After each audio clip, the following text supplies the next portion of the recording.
नमस्ते दोस्तों। आज हम फ्लेमिंग के दाहिने हाथ के नियम के बारे में पढ़ेंगे। फ्लेमिंग के दाहिने हाथ का नियम प्रेरित ईएमएफ की दिशा ज्ञात करने के लिए प्रयोग किया जाता है। ठीक है, तो इसमें अपने दाहिने हाथ की तीन अंगुलियों को प्रयोग करते हैं। जैसे एक ये तर्जनी अंगुली और ये मध्यमा अंगुली और ये अंगूठा। अंगूठा, तर्जनी और मध्यमा को इस प्रकार रखा जाए कि ये तीनों आपस में एक दूसरे से समकोण पे व्यवस्थित हो। जैसे इसका देख रहे हैं, यहाँ पे समकोण बन रहा है, इसका यहाँ पे समकोण बन रहा है, तो इसे कहते हैं परस्पर एक दूसरे से समकोण पे व्यवस्थित होना।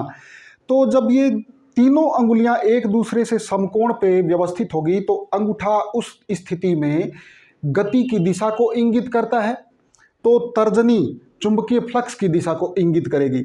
तो इन दोनों की दशा में जो अपनी मध्यमा अंगुली है ये हमेशा करंट के प्रवाह की दिशा को बताएगी। जैसा कि मैंने यहाँ पे पहले समय बचाने के लिए पहले से ही चित्र बना लिया है कि ये हमारा अंगूठा है, ये मोशन ऑफ द कंडक्टर यानी कि चालक के घूमने की दिशा यानी एफ से इसको इंगित करते हैं, जिसे फोर्स कहते हैं। और वहीं पे हमारी जो ये तर्जनी अंगुली है ये डायरेक्शन ऑफ मैग्नेटिक फ्लक्स यानी कि चुंबकीय फ्लक्स की दिशा को दर्शाती है, जिसे हम बी से इंगित करते हैं। और डायरेक्शन ऑफ करंट जिसे अपनी मध्यमा अंगुली इंगित करती है, जिसे प्रेरित ईएमएफ या करंट प्रवाह की दिशा को बताया जाता है। तो फ्लेमिंग के नियम में याद करने योग्य बातें क्या हुई कि ये तीनों अंगुलियां आपस में एक दूसरे के समकोण पे, जैसे ये अपने इस तरीके से बनाते हैं तो परस्पर एक दूसरे से समकोण, यह इसके साथ समकोण बना रही है, यह इसके साथ समकोण बना रही है। तो इसका मतलब ये हुआ कि यह 90 डिग्री पे इसके साथ, यह 90 डिग्री पे इसके साथ है। तीनों अंगुलियां आपस में परस्पर एक दूसरे के साथ में 90 डिग्री के कोण पे है। तो उस दशा में इनके बताने की ये प्रक्रिया होती है। इसमें कई बार क्वेश्चन बनता है आपका कि फ्लेमिंग के दाहिने हाथ के नियम में करंट की दिशा कौन सी अंगुली बताती है, तो उत्तर है आपका मध्यमा अंगुली। या फ्लेमिंग के दाहिने हाथ की दिशा में चुंबकीय फ्लक्स की दिशा कौन सी अंगुली बताती है, तो ये आपकी होगी तर्जनी अंगुली। और उसी तरह से गति की दिशा को बताने के लिए अंगूठा है। तो इससे संबंधित ये क्वेश्चन आ जाता है। और फ्लेमिंग के दाहिने हाथ का नियम हम कहाँ प्रयोग करते हैं, तो प्रेरित ईएमएफ की दिशा ज्ञात करने के लिए। अब इसे अपने यहाँ पे देखा जाए तो कैसे ईएमएफ की दिशा है। यहाँ पे एन और एस चुंबकीय क्षेत्र है। एन और एस चुंबकीय क्षेत्र में चालक है, चालक नंबर 1, जो कि ऊपर की तरफ यानी मोशन की दिशा वामावर्त, वामावर्त का मतलब हो गया इस तरीके से, ये वामावर्त, ठीक है ना, जिसे एंटी क्लॉकवाइज भी बोल सकते हैं। वामावर्त दिशा में ये घूम रहा है। तो यहाँ पे ये जो एन क्षेत्र में चालक होगा उसमें करंट फ्लो की दिशा प्रेक्षक की ओर होगी। प्रेक्षक की ओर का मतलब हुआ, मैं प्रेक्षक हुआ, मैंने ये इस तरीके से रखा, तो ये जो अंगुली है ये मेरी तरफ है, तो ये प्रेक्षक की तरफ अंगुली हुई। तो इसमें करंट फ्लो की दिशा, जैसे ये एन क्षेत्र है तो एन क्षेत्र में मैंने इस तरीके से किया, तो प्रेक्षक की ओर जो अंगुली होती है वो क्या करती है, करंट फ्लो की दिशा बताती है, जिसे अपने माइनस भी कह सकते हैं। और जो एस क्षेत्र में है यानी कि दक्षिणी ध्रुव पे है, वो चालक नीचे की तरफ मोशन करेगा। जब ये ऊपर जा रहा है तो वो नीचे की तरफ ही आएगा, और नीचे की तरफ आएगा तो उसमें प्लस बहेगा।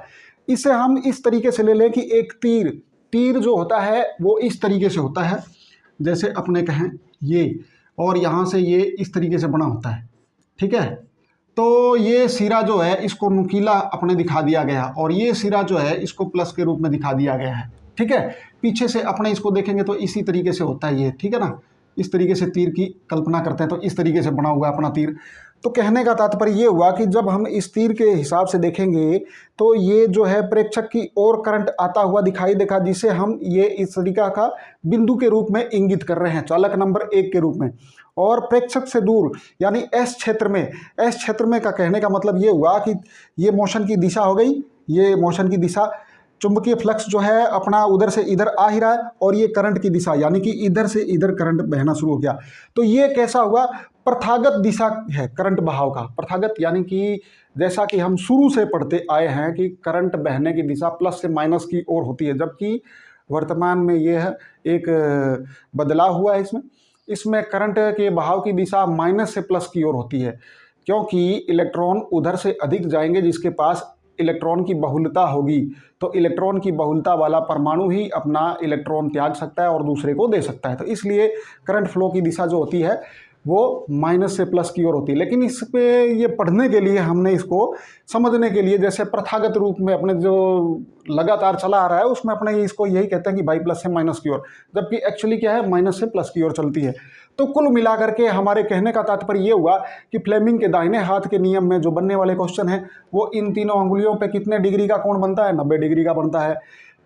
करंट बहाव की दिशा तर्जनी अंगुली है, और फ्लक्स की दिशा ये अपने करंट बहाव की दिशा मध्यमा अंगुली है, सॉरी मध्यमा बोलते हैं इसको, और ये जो फ्लक्स की दिशा है उसे तर्जनी अंगुली, यानी कि ये जो अंगूठे के पास वाली अंगुली होती है ये, और अंगूठा जो होता है वो उसके गति की दिशा को इंगित करता है। तो फ्लेमिंग के दाहिने हाथ का नियम इतना सा है, और इसे हम किस लिए प्रयोग करते हैं, सिर्फ और सिर्फ प्रेरित ईएमएफ की दिशा ज्ञात करने के लिए। तो आज के लिए मेरे ख्याल से इतना काफ़ी है। इसमें दो तीन क्वेश्चन ये रेगुलर इतना ही बनते रहते हैं। तो नमस्ते, बाकी बाद में।